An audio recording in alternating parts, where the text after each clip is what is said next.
فرشتوں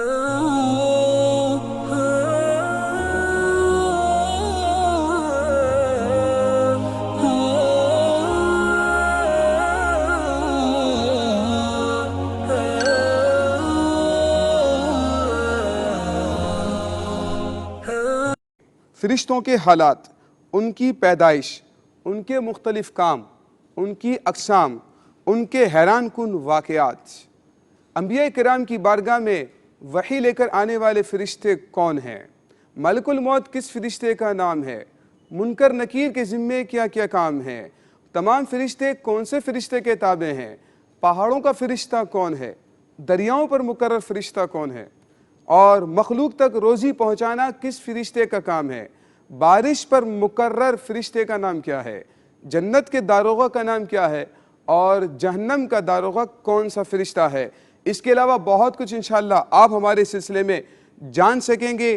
ہمارے ساتھ رہیے، انشاءاللہ آپ کی معلومات میں ہوگا بہت اضافہ۔ فرشتہ اردو زبان کا لفظ ہے اور عربی زبان میں اسے ملک کہتے ہیں، اور ملک کی جمع ملائکہ آتی ہے۔ آپ نے قرآن کریم کی کئی آیات میں بھی اس کا ذکر سنا ہوگا۔ اور انگلش میں فرشتوں کو اینجل کہا جاتا ہے۔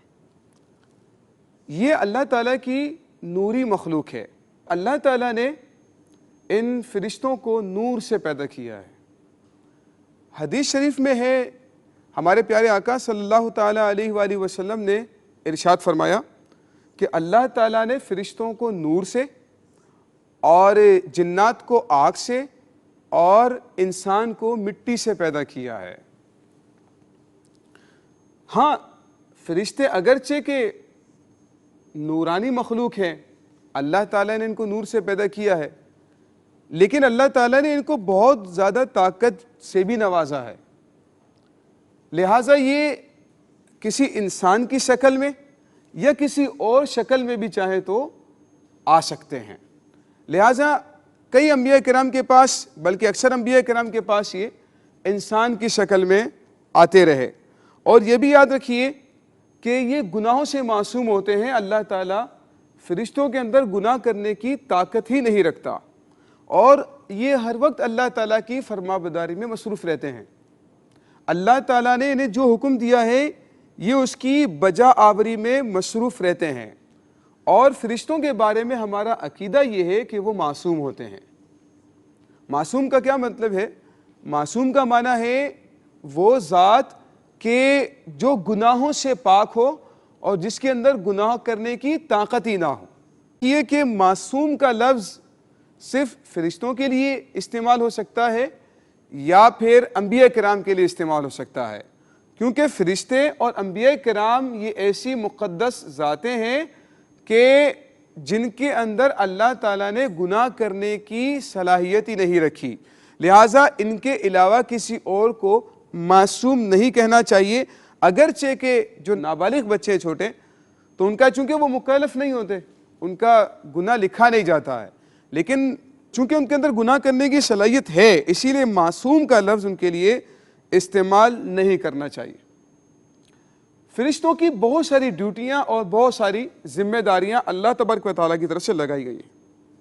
مثلا انبیاء کرام کی بارگاہ میں وحی لانا، بارش برسانا، ہوا چلانا، روزی پہنچانا لوگوں تک، اور ماں کے پیٹ میں بچے کی صورت بنانا۔ جی، یہ بھی اللہ تعالیٰ کے بعض فرشتے ایسے ہیں کہ جو حمل عورت کے پیٹ میں ہوتا ہے جو بچہ، وہ فرشتہ آ کر اس کی صورت بھی بناتا ہے اللہ تعالیٰ کے حکم سے، اور اس کے اندر اللہ تعالیٰ کے ہی اذن سے اس روح بھی پھونکتا ہے۔ اور اس کے علاوہ کسی کے ذمے مصیبتوں سے حفاظت کرنا۔ جی ہاں، یہ بات یاد رکھیے کہ حقیقت میں تو مصیبت دور کرنے والی ذات اللہ تعالیٰ کی ہے، زندگی اور موت دینے والی ذات اللہ تعالیٰ کی ہے، روزی دینے والی ذات اللہ تعالیٰ کی ہے، لیکن اللہ تعالیٰ اپنی مشیت کے تحت اپنی بعض مخلوقات، مثلا ان فرشتوں کو، بعض اوقات انبیاء کرام اور اولیاء کرام کو ان چیزوں کے حصول کا ذریعہ بھی بنا دیتا ہے۔ جیسے شفا دینے والی ذات اللہ تعالیٰ کی ہے، لیکن اللہ تبارک و تعالیٰ دوا کے اندر شفا رکھتا ہے، اللہ تبارک و تعالیٰ فرشتوں کو بھی یہ طاقت دیتا ہے کہ وہ بھی شفا دے سکتے ہیں۔ اسی طرح سے قبر میں سوالات کرنا، اور بالخصوص ایک کام تو اتنا پیارا ہے کہ بہت سارے فرشتے اللہ تعالیٰ کے ایسے ہیں کہ جن کا کام ہی یہ ہے، جن کی ڈیوٹی ہی یہ ہے کہ وہ جو مسلمان پیارے آقا صلی اللہ تعالیٰ علیہ وآلہ وسلم کی بارگاہ میں درود و سلام پیش کرتے ہیں، ان کا درود پیارے آقا علیہ الصلوۃ والسلام کی بارگاہ میں پیش کرتے ہیں، ان کا نام ان کے والدین کے نام کے ساتھ پیارے آقا صلی اللہ تعالیٰ علیہ وآلہ وسلم کی بارگاہ میں پیش کر دیتے ہیں۔ انشاءاللہ ہم ان تمام فرشتوں کے بارے میں تفصیلات معلوم کرتے رہیں گے، آپ ہمارے ساتھ رہیے، انشاءاللہ آپ کی معلومات میں ہوتا رہے گا اضافہ۔ کیا آپ کو معلوم ہے کہ فرشتوں کی کثرت اور ان کی تعداد کیا ہے؟ آپ نے بہت ساری چیزیں بہت بڑی مقدار میں دیکھی ہوں گی۔ انسانوں کے بارے میں آپ کو معلوم ہے بہت سارے انسان پوری دنیا کے اندر رہتے ہیں، لیکن فرشتوں کی تعداد اور کثرت کتنی ہے؟ آئیے آج ہم اس بات کو معلوم کرتے ہیں کہ فرشتوں کی تعداد کتنی ہے۔ چنانچہ تفاسیر کے اندر آتا ہے کہ جتنے بھی انسان ہیں وہ تمام کے تمام انسان جنات کا 10واں حصہ ہیں۔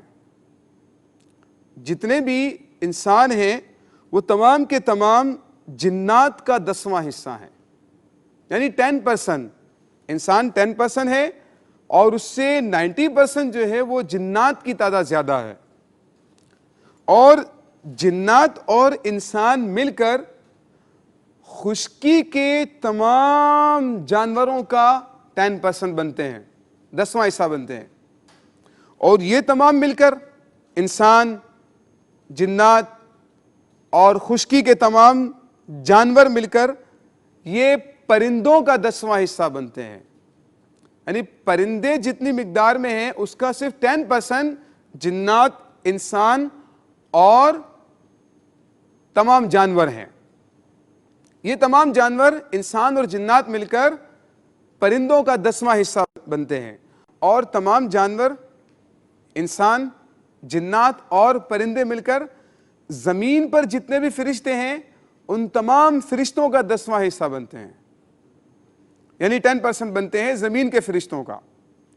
آپ کہہ لیجئے کہ جتنی بھی مخلوقات اس طرح کی ہو گئی وہ زمین کے فرشتوں سے بھی ان کی تعداد کم ہے، صرف 10% ہے، اور یہ تمام مل کر یہ پہلے آسمان پر جتنے بھی فرشتے ہیں ان کا 10%، ان کا 10واں حصہ بنتے ہیں، اور یہ پہلے آسمان کے فرشتے اور یہ تمام مخلوق مل کر دوسرے آسمان کے فرشتوں کا 10واں حصہ بنتے ہیں۔ یوں ہی پہلا آسمان، دوسرا آسمان اور تمام مخلوقات مل کر یہ تیسرے آسمان کے تمام فرشتوں کا 10واں حصہ بنتے ہیں۔ یوں ہی علی حاصل قیاس، یعنی اسی کے مطابق آپ دیکھتے رہیے تو 7ویں آسمان تک کے فرشتوں کی یہی ترتیب چلتی چلی جاتی۔ اب یہ 7واں آسمان کے فرشتے، جنات، انسان اور زمین کے تمام فرشتے اور پرندے، یہ تمام کے تمام مل کر کرسی کے جو فرشتے ہیں ان کی تعداد ان کے آگے بہت تھوڑی ہے۔ یہ تمام تعداد جو ہے یہ کرسی کے فرشتے، 7واں آسمان کے اور تمام مخلوقات، ان تمام کی تعداد عرش اعظم پر جو پردے ہیں، ایک پردے پر جو مقرر فرشتے ہیں ان کے آگے بہت کم تعداد ہے ان کی، یعنی ایک پردے پر بھی مشتمل مقرر جو فرشتے ہیں ان کی تعداد تو زیادہ ہے، ان تمام کی تعداد ان کے مقابلے میں کم ہے۔ کیا آپ کو معلوم ہے عرش اعظم کے کتنے پردے ہیں؟ عرش اعظم کے 6 لاکھ پردے ہیں، اور ہر پردے پر اتنی ہی بڑی مقدار کے اندر فرشتے موجود ہیں، جو مقدار ہم نے اس سے ابتدا میں بیان کی۔ اور یہ تمام جو فرشتے ہیں عرش اعظم کے ملا کر، اور یہ تمام فرشتے، تمام جنات کی تعداد، انسانوں کی تعداد، مخلوقات کی تعداد ملا کر ان فرشتوں کے مقابلے میں بہت کم ہے جو عرش اعظم کے آس پاس ارد گرد گھومتے رہتے ہیں، ان کے مقابلے میں ان کی تعداد بہت کم ہے۔ اور بلکہ اس کو یوں سمجھ لیجئے کہ ان کی تعداد تو یوں ہے جیسے دریا کے مقابلے میں ایک قطرہ، اتنی بڑی تعداد اللہ تبارک و تعالیٰ کے فرشتوں کی کثرت کے ساتھ ہے. تو امید ہے کہ آپ کو کچھ نہ کچھ تو اندازہ ہوا ہوگا.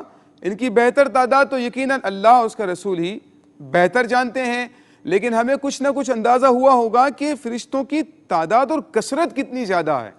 آپ یہ کہہ سکتے ہیں کہ تمام مخلوقات سے زیادہ فرشتے کثرت کے اندر ہیں. ایک طرف تمام مخلوقات، جنات، انسان، پرندے، جانور، زمین کے تمام، دریا کے جو ہے وہ جانور، یہ تمام مخلوقات، اور ایک طرف فرشتے. تو ان تمام مخلوقات کو فرشتوں سے وہ نسبت بھی نہیں ہے کہ جو ایک قطرے کو دریا کے مقابلے میں ہوتی ہے. اس کو یوں سمجھ لیجئے کہ جوں آپ اوپر جاتے جاتے ہیں تو فرشتوں کی تعداد بڑھتی چلی جاتی ہے. یعنی جتنے بھی جنات اور انسان اور پرندے اور جانور تھے، زمین کے فرشتے ان تمام سے زیادہ تھے. پھر جتنے یہ مل کر بنے، پہلے آسمان کے فرشتے سب سے زیادہ، پھر جتنے یہ مل کر بنے دوسرے آسمان کے فرشتے ان سے زیادہ، پھر جتنے یہ مل کر بنے تیسرے آسمان کے فرشتے ان سے زیادہ. یعنی جتنا اوپر جاتے جائیں نیچے والی تمام مخلوقات مل کر ان سے کم بن رہی. آئیے آپ کو اس سے بھی زیادہ حیرت انگیز بات بتاتے ہیں. چنانچہ جب پیارے آقا صلی اللہ تعالی علیہ وآلہ وسلم شب معراج کے لیے اللہ تعالیٰ کا دیدار کرنے کے لیے لامقام پر تشریف لے کر گئے، تو پیارے آقا صلی اللہ تعالی علیہ وآلہ وسلم نے آسمانوں پر فرشتوں کی ایک بہت بڑی لمبی قطار کو جاتے ہوئے دیکھا. تو پیارے آقا صلی اللہ تعالی علیہ وآلہ وسلم نے جبریل امین سے پوچھا کہ جبریل، یہ فرشتے کہاں سے آ رہے ہیں اور یہ کہاں جا رہے ہیں؟ تو جبریل امین نے پتہ کیا عرض کی؟ جبریل امین نے بھی عرض کی، یا رسول اللہ مجھے نہیں معلوم، میں تو جب سے پیدا ہوا ہوں میں دیکھ رہا ہوں یہ فرشتوں کی قطار چل ہی رہی ہے. ہاں مجھے یہ معلوم ہے کہ ایک فرشتہ جو اس قطار کے اندر جا رہا ہے آئندہ دوبارہ وہ فرشتہ نہیں آتا، اور ہر بار یہ نئے فرشتوں کا آنا جانا لگا ہوا ہے، اور میں جب سے پیدا ہوا ہوں تب سے میں دیکھ رہا ہوں کہ یہ قطار یوں ہی چل رہی ہے. پیارے آقا صلی اللہ تعالی علیہ وآلہ وسلم نے پتہ کیا فرمایا؟ پیارے آقا صلی اللہ تعالی علیہ وآلہ وسلم نے جبریل امین سے فرمایا کہ آؤ جبریل چل کر انہی سے پوچھتے ہیں کہ یہ کہاں سے آ رہے ہیں، کہاں جا رہے ہیں، ان کی عمر کیا ہے. چنانچہ حضرت جبریل امین علیہ السلام کے ساتھ پیارے آقا صلی اللہ تعالی علیہ وآلہ وسلم ایک فرشتے کے پاس تشریف لے کر گئے جو اس قطار کے اندر چل رہا تھا. پیارے آقا صلی اللہ تعالی علیہ وآلہ وسلم نے اس فرشتے سے پوچھا کہ تمہاری عمر کتنی ہے؟ اس فرشتے نے بڑا عجیب اور حیرت انگیز جواب دیا. بڑی توجہ سے سنیے گا. اس فرشتے نے کہا کہ مجھے تو معلوم نہیں ہے کہ میری عمر کتنی ہے، لیکن ایک بات مجھے معلوم ہے، وہ میں آپ کو بتا دیتا ہوں. بس اتنا معلوم ہے کہ اللہ تعالی ہر 4,00,000 سال کے بعد، ہر 4,00,000 سال کے بعد ایک تارا پیدا فرماتا ہے، اور اگلے 4 سال بعد پھر ایک تارا پیدا فرماتا ہے. یعنی 8,00,000 سال میں 2 تارے، پھر اگلے 4,00,000 سال کے اندر تیسرا تارا پیدا فرماتا ہے.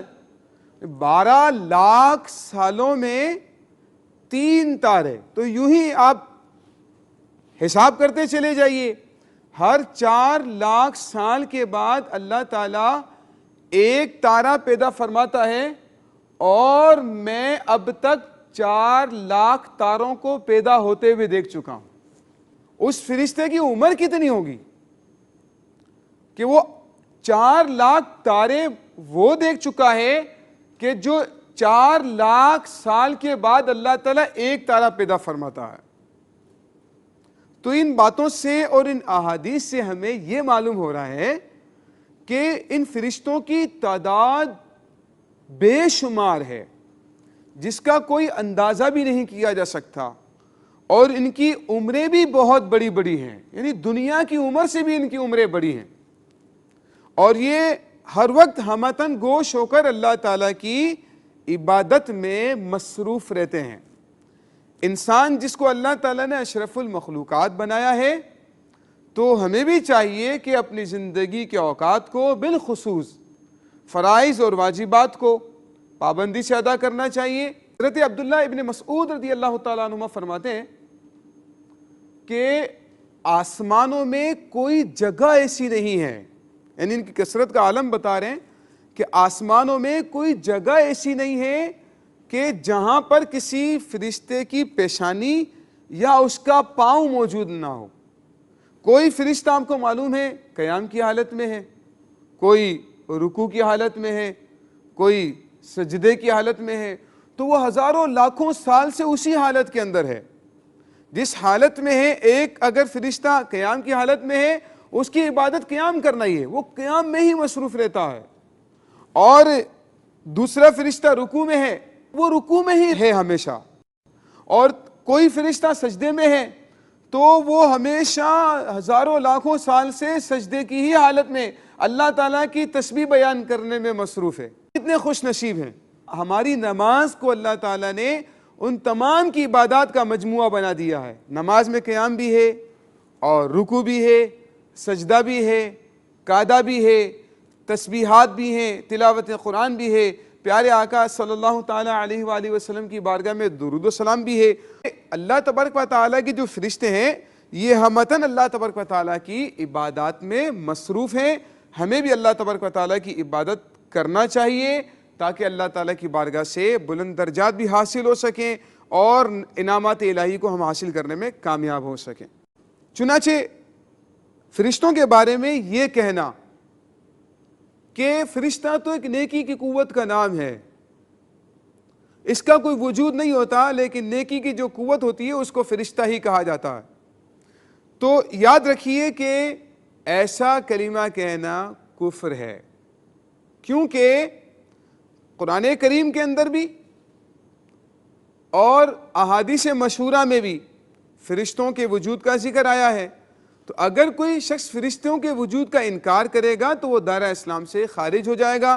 لہٰذا یاد رکھیے یہ کہنا کہ فرشتہ نیکی کی قوت کا نام ہے، ان کا حقیقی کوئی وجود نہیں ہے، ایسا کلمہ کہنا یا ایسا عقیدہ رکھنا یہ کفر ہے۔